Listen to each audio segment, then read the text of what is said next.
పరమేశ్వర, ఈ బిడ్డ బతకాలి అన్న శివగామి డైలాగ్తో సినిమా ప్రారంభమవుతుంది.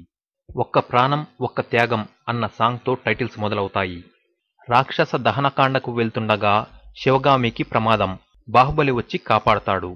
ఆ తర్వాత సాహోరే పాట వస్తుంది. ఆద్యంతం ఆకట్టుకునేలా సాంగ్ను చిత్రీకరించారు.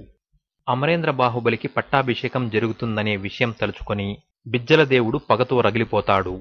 బల్లాల దేవుడిని మహారాజుని చేయకుండా శివగామిని చంపేద్దామా అని తండ్రి కొడుకుల మధ్య చర్చ జరుగుతుంది. పట్టాభిషేకం జరిగేలోపు దేశ పర్యటన చేసి రమ్మని అమరేంద్ర బాహుబలిని శివగామి ఆదేశిస్తుంది. ప్రజల బాగోగులను తెలుసుకునేందుకు అమరేంద్ర బాహుబలి దేశ పర్యటనకు బయలుదేరతాడు. కుంతల రాజ్య యువరాణి దేవసేనను చూసి అమరేంద్ర బాహుబలి ప్రేమలో పడతాడు. కుంతల రాజ్య దృశ్యాలు కనువిందుగా ఉన్నాయి. ఓ పిరికివాడిలా అమరేంద్ర బాహుబలి ఆ రాజ్యంలోకి అడుగుపెడతాడు. నవ్వులు పువ్వులు పూయించే సన్నివేశాలు ఇక్కడ మొదలవుతాయి. దేవసేన బావగా కుమారవర్మ అంటే సుబ్బరాజు వస్తాడు. కన్నా నిదురించురా మురిపాల ముకుంద పాట మొదలవుతుంది. ఇందులో అనుష్కను చాలా అందంగా చూపించారు. విజువల్స్ ఆకట్టుకునేలా ఉన్నాయి. కుంతల రాజ్యంలో అమరేంద్ర బాహుబలి దేవసేన ప్రేమలో ఉన్నాడని వేగుల ద్వారా బల్లాల బిజ్జల దేవుడుకు తెలుస్తుంది. మాహిష్మతి సామ్రాజ్యానికి వచ్చిన వేగులు దేవసేన చిత్రపటాన్ని బల్లాల దేవుడికి చూపిస్తారు.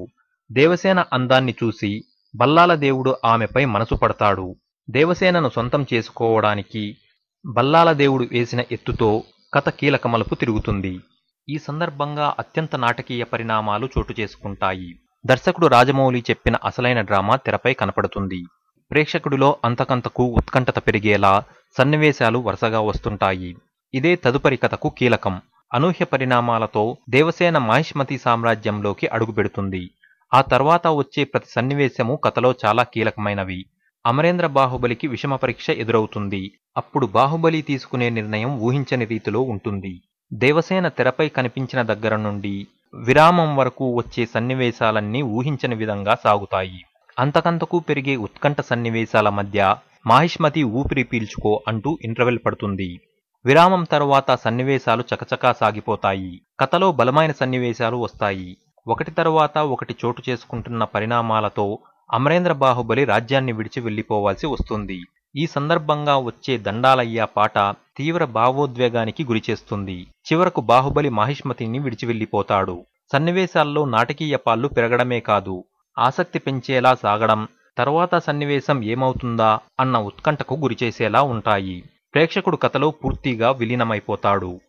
రాజ్యం నుంచి అమరేంద్ర బాహుబలి వెళ్లిపోయిన తరువాత మరిన్ని నాటకీయ పరిణామాలు చోటు చేసుకుంటాయి. బాహుబలి చంపేందుకు కుట్ర జరుగుతుంది. ఇక్కడ వచ్చే సన్నివేశాలు ప్రేక్షకుడిని ఉత్కంఠపరుస్తాయి.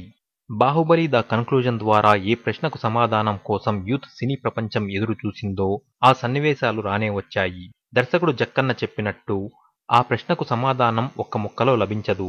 ఇదే సన్నివేశం గురించి ప్రభాస్ చెప్పినట్టుగా ఈ సన్నివేశానికి ముందు బలమైన సన్నివేశాలు ఎన్నో చోటు చేసుకుంటాయి. ప్రతి సన్నివేశం అందుకు కారణమవుతుంది.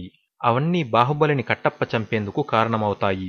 బాహుబలిని కట్టప్ప చంపిన తర్వాత వచ్చే సన్నివేశాల్లో రానా నటన ఆకట్టుకునేలా ఉండడంతో పాటు చిత్రానికి హైలైట్ గా నిలుస్తుంది. ఆ తరువాత చోటు చేసుకునే పరిణామాలతో ఆ పసికందు అంటే మహేంద్ర బాహుబలి ప్రాణాలు కాపాడేందుకు రాజమాత శివగామి ప్రాణత్యాగం చేస్తుంది. దేవసేన చెరలో బందీ అవుతుంది. ఫ్లాష్ బ్యాక్ ముగుస్తుంది. సుమారు 2 సంవత్సరాల నుంచి ప్రేక్షకులు ఎదురు చూసిన బాహుబలి ద కన్క్లూజన్ క్లైమాక్స్ వచ్చేసింది. మహారాజైన బల్లాల దేవుడు మహేంద్ర బాహుబలి మధ్య జరిగే యుద్ధ సన్నివేశాలు రోమాలు నిక్కబడుచుకునేలా ఉన్నాయి. 2 కొదమసింహాలు తలబడినట్టుగా ప్రేక్షకుడు అనుభూతికి లోనవుతాడు. యుద్ధ సన్నివేశాలకు కీరవాణి అందించిన నేపథ్య సంగీతం మరో స్థాయికి తీసుకెళ్లింది. బాహుబలి కన్క్లూజన్తో రాజమౌళి ప్రేక్షకులకు పంచభక్ష పరమాన్నాలతో కూడిన భోజనం పెట్టాడనే చెప్పాలి.